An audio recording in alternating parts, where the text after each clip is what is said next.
শিশুর মহামেলায় ছড়িয়ে রয়েছে অজস্র মণিমুক্ত।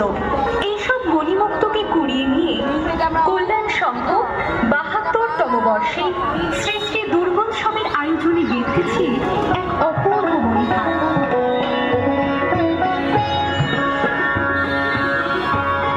সমস্ত প্রচারের কণ্ঠ উপস্থাপনায় দীপক কুমার পাল এবং বর্ণালী দেব।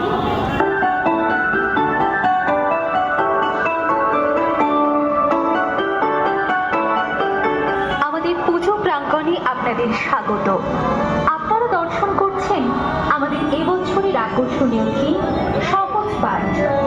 রবীন্দ্রনাথ ঠাকুরের সহজ পাঠের বাংলার প্রকৃতি, ঋতু, জীবজন্তু, গাছপালা, গ্রামীণ জীবনের সব আবেগ চিত্র যেমন শিশু মনের সঙ্গে প্রকৃতিকে ঘনিষ্ঠ হতে শেখায়, ঠিক তেমনি নীল আকাশে ভেসে বেড়ানো সাদা মেঘ, কাশফুলে ভরা মাঠ শিশুর মনে দুর্গা পুজোর ছবি এঁকে দেয়।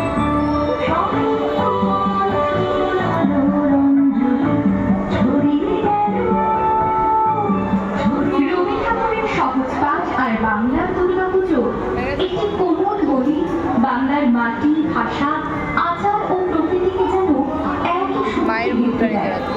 সহজ পাঠ কেবলমাত্র অক্ষর শেখার বই নয়, একটা গোটা চেতনার পাঠশালা।